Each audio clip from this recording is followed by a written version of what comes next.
Hi everyone. అందరూ ఎగ్జామ్కి preparation start చేశారనుకుంటున్నాను. ఇంకా ఎవరైతే స్టార్ట్ చేయలేదో త్వరగా స్టార్ట్ చేసేయండి. ఎందుకంటే ఎగ్జామినేషన్ షెడ్యూల్ అనేది మనకు పర్టికులర్ డేట్ అనేది కంపెనీ ఇవ్వదు. సో ఎప్పుడైనా కండక్ట్ చేయొచ్చు. 1 వీక్ బిఫోర్ మనకు అడ్మిట్ కార్డ్ ఇస్తుంది. సో మనం ఎంత త్వరగా ప్రిపరేషన్ స్టార్ట్ చేస్తే అంత ఎక్కువ జాబ్ క్రాక్ చేసే ఛాన్సెస్ ఎక్కువ ఉంటాయి. అండ్ నిన్న వచ్చేసి sanitary inspector exam internal conduct చేశారు. సో మేబీ మన ఎగ్జామ్ కూడా ఎగ్జామ్ కూడా త్వరలో ఉండొచ్చని అనుకుంటున్నాను. అండ్ నెక్స్ట్ ప్రిపరేషన్ అనేది ఫస్ట్ ఈజీ సబ్జెక్ట్తో స్టార్ట్ చేయండి. ఎలక్ట్రికల్ వాళ్ళు అయితే వాళ్ళ సబ్జెక్ట్తో, మెకానికల్ వాళ్ళు అయితే వాళ్ళ సబ్జెక్ట్స్తో కూడా. ఎందుకంటే స్టార్టింగ్లోనే మీరు డిఫికల్ట్ సబ్జెక్ట్ తీసుకుంటే మీ సెల్ఫ్ మోటివేషన్ అనేది చాలా లో అయిపోతుంది అనమాట. సో ఈజీ సబ్జెక్ట్తో స్టార్ట్ చేస్తే సమ్ మోటివేషన్గా ఫీల్ అయ్యి ఇంకా మీరు ఫాస్ట్గా సబ్జెక్ట్ని చదవగలరు. అండ్ కొందరు ఒక 10 years అవుతుంది కొందరు బుక్ పట్టక.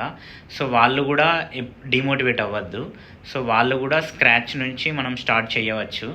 సో వాళ్ళు ఏం చేయాలంటే మిగతా వాళ్ళతో కంపేర్ చేస్తే ఎక్కువ టైంని వాళ్ళు చదవడానికి కేటాయించాలన్నమాట. సో వాళ్ళు బేసిక్స్ అండ్ ఫండమెంటల్స్ను బిల్డప్ చేసుకోవాలి. సో స్టార్టింగ్ నుంచి అసలు సబ్జెక్ట్ ఏంటిదని ఫాస్ట్గా బిల్డప్ చేసుకోవాలి. సో దాని తర్వాత నెక్స్ట్ ఏంటిదంటే ఈ ఆపర్చునిటీ అనేది మళ్ళీ రాదు.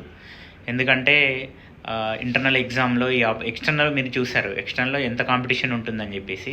సో వచ్చిన ఈ అవకాశాన్ని ఎఫెక్టివ్గా యూటిలైజ్ చేసుకోవాలి. అండ్ ఫ్యూచర్లో ఈ జాబ్లో చాలామంది కొందరు నెగిటివ్గా కొందరు పాజిటివ్గా ఆలోచిస్తూ ఉంటారు. సో నెగిటివ్ వచ్చేసి ఏంటిదంటే చాలామంది ఏం చెప్తూ ఉంటారంటే, అరే ఈ జాబు వస్తే మనం 24 hours వర్క్ చేయాలి.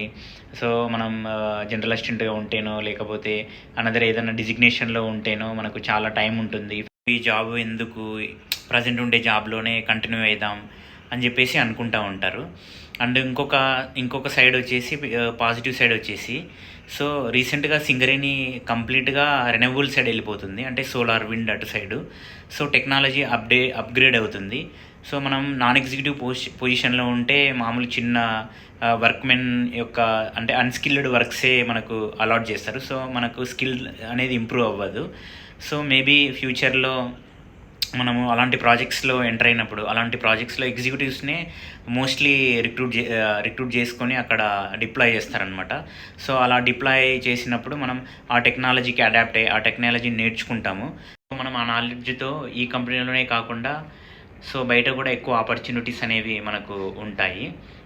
అండ్ మీకు ఫ్యూచర్లో ఈ నాన్ ఎగ్జిక్యూటివ్ ఎక్స్పీరియన్స్ మనకు ఎక్కడ యూస్ అవ్వదు. సో సపోజ్ మీరు ఎగ్జిక్యూటివ్లో ఒక 5 to 6 years ఎక్స్పీరియన్స్ ఉందనుకోండి. సో మీకు బయట ఎన్టీపీసీలో కానీ, సో అనదర్ నైవేలీలో కానీ, సో ఇంకొక వేరే ఏదైనా కంపెనీస్లో మంచి మేనేజరికల్ లెవెల్ పోస్ట్లో మనం వెళ్ళొచ్చు. సో ఎగ్జిక్యూటివ్ ఎక్స్పీరియన్స్తో. సో అలా కూడా యూజ్ అవుతుంది. సో దీని యొక్క పాజిటివ్స్ కూడా చాలానే ఉన్నాయి. సో కాబట్టి మీరు ఎటువంటి ఆలోచనలు, ఎటువంటి నెగిటివ్ ఒపీనియన్స్ పెట్టుకోకుండా ప్రిపరేషన్ అనేది స్టార్ట్ చేసి అందరూ మంచిగా ప్రిపేర్ అవ్వండి. So I wish you very all the best.